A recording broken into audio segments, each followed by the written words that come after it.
Welcome back!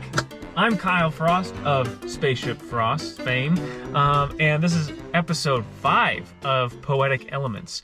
We are at a really cool place here where I'm going to do something a little different, and I'll do it after the poem. Because I had a comment from a denizen of the internet that he wanted to get to the poem a little bit faster. And so you know what? I'm going to leave some of the talk about this location for after that, for the people who are here just to get their poetic fix and move on. So this one is going to be about Pan Am, which is relatively new and it's delightful. It's about you spreading out as an airline company in the time of Pan Am, so mid-20th century. And while you are claiming routes and going all over the world and making money that way, Pan Am, the company is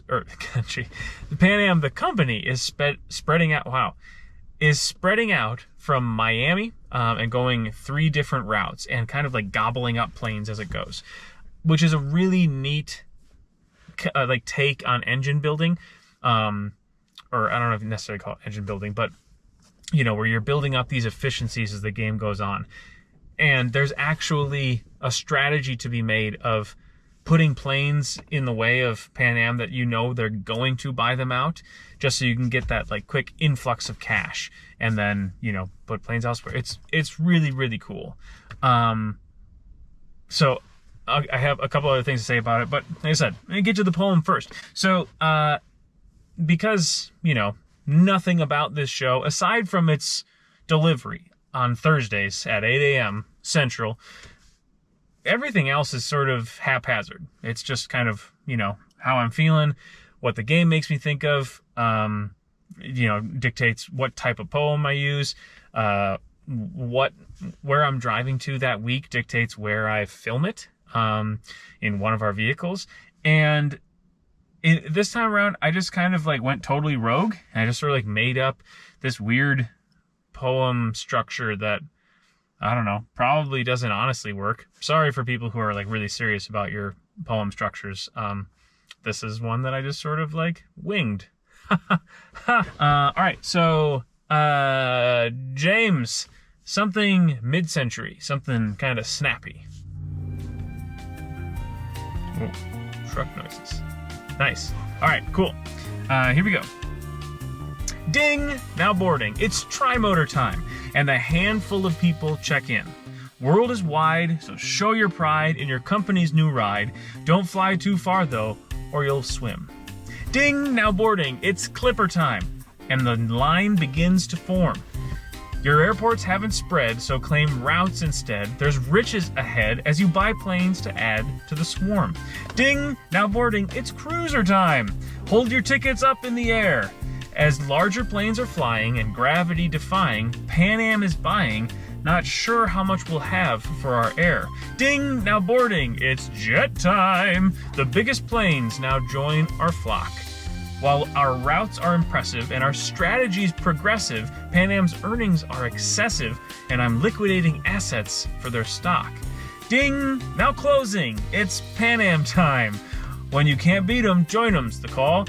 We put up a fight, pioneered cheap flight, but our end was in sight. It is Pan Am's name on the box, after all. So, Pan Am, super fun game. And so far, we've only played it at 2 players, which it's super fun at 2 players. I'm excited to see what it feels like at more than 2, because I think it'll be a little bit more like, you can be a little bit more efficient and like really create the engine that you want with 2 players. There's not quite as many tension spots, but it's just super fun. And the one thing, and I've said it on numerous places on the interwebs before, if you get Pan Am and you like the game, the whole production is wonderful. The box, the rule book, the board, the components, just everything is really, really nice. The one thing that is bizarrely not is the first player token, which is an opportunity for games to kind of like go a little bit wild and do something like fun and exciting.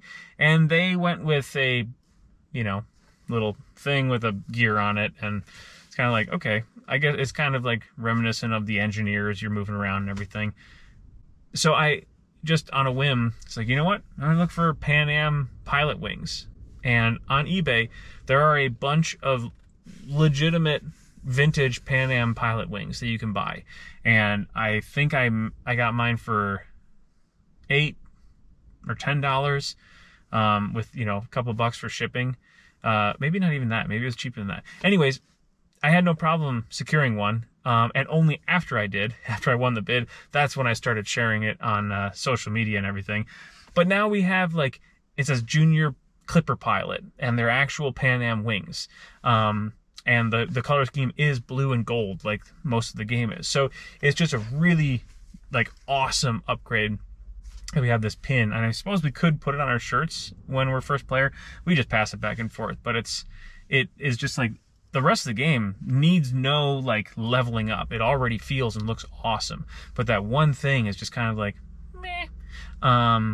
So yeah, Pan Am, super fun. Looking forward to getting it to the table with more than 2 players, though for the time being, we're really enjoying it at 2 anyways. So we're gonna do something a little different here. I am at, what is it called? Apple Blossom Overlook Park, here in La Crescent, Minnesota, just on this side of the Mississippi. And I was going to film at the same, my favorite rest spot that I did, I can't remember which one. Oh, Small World. But I was like, you know what? I brought my running snowshoes to do something on the road. I'm coming back from getting my first half of the COVID vaccine. Woo! Had to drive down to Madison to get it. So I'm on my way back, and I brought them just to do something physical, because I've been on the road for a while, and I drove all last night. And so I think I'm going to try mounting the GoPro on my hat, and going, there's a hiking trail here, going for a run and seeing what that's like, and maybe showing you around a little bit. So if you're interested, that's what's coming up next. Also, I don't know if you can see, but back here, it really is a bit of a spaceship, because it came down last night and just was not quite able to make it all the way to my destination. So slept right there. So the bunking area of Spaceship Frost, it's right back there. It's right behind the cockpit, which is also the changing area. That's where I'm going to go to get into something that's not this, to go running outside, because it's only 40 degrees now, as opposed to last time where it was like -20, -16, something crazy. So yeah, again, stick around if you want to go see what this overlook looks like.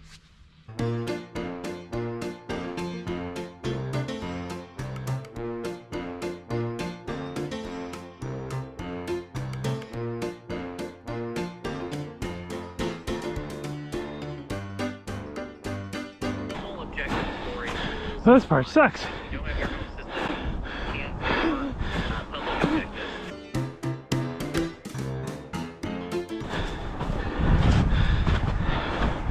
Oh, cool.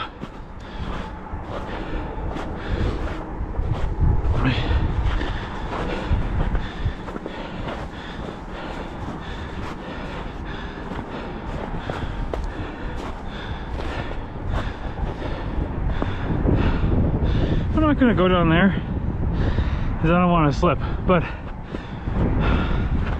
you can see that's I-90. That's where I go back to Wisconsin. Down there is that cool rest stop.